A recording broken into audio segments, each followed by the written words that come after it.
নমস্কাৰ, মই doctor Saida Sabiha, embryologist at doctor Hiren Gogoi IVF Dibrugarh. আজি মই যোনটো টপিকৰ ওপৰত ক'বলৈ গৈ আছোঁ সেইটো হৈছে egg quality or quality of your egg.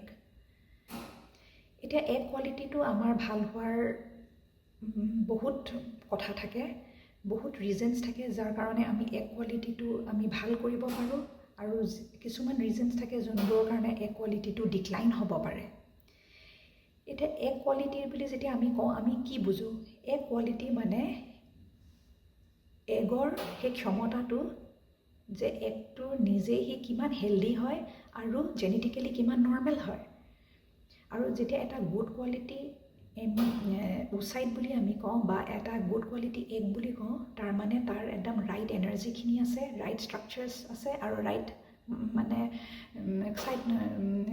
ক্ৰম'জোমছখিনি আছে।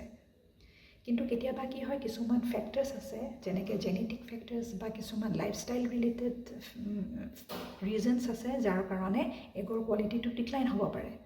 তাৰ প্ৰথম কথাটোৱে হৈছে এজ।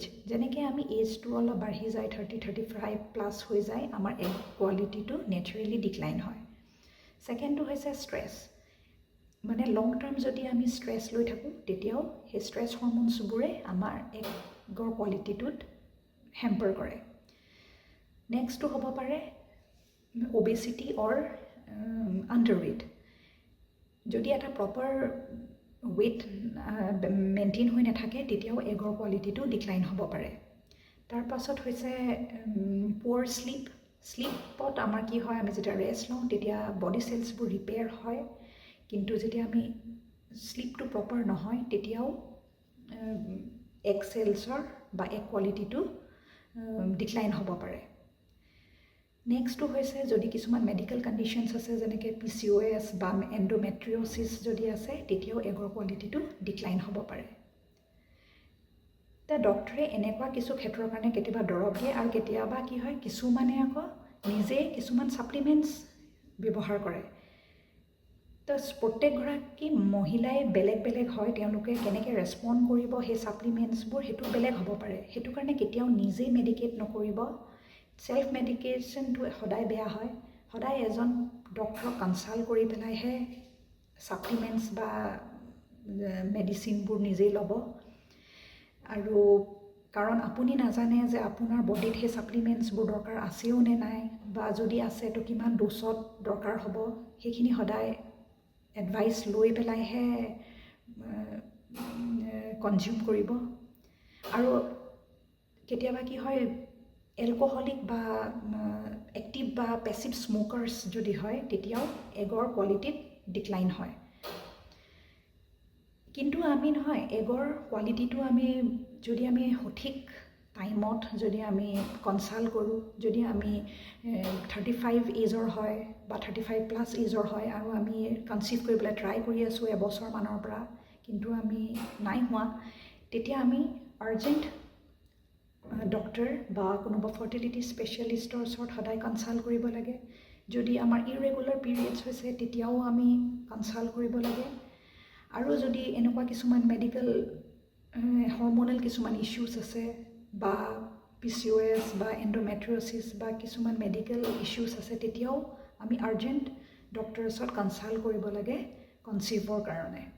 কাৰণ যেতিয়া আমি সোনকালে ইভেলুৱেশ্যন কৰোঁ, তেতিয়া আমাৰ ছাকচেছ ৰেটটো যথেষ্ট ইম্প্ৰুভ হৈ যায়।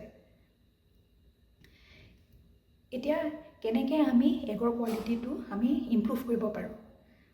তাৰ কাৰণে প্ৰথম মোষ্ট ইম্পৰ্টেণ্ট কথাটোৱে হৈছে যে এটা খুব হেল্ডি বেলেঞ্চড নিউট্ৰিশ্যন এটা আমি সদায় চেষ্টা কৰিব লাগে যে আমি ফ্ৰেছ সেউজীয়া শাক পাচলি, ফল মূল, আকৌ বাদাম জাতীয় বস্তু বা বুট, মাহ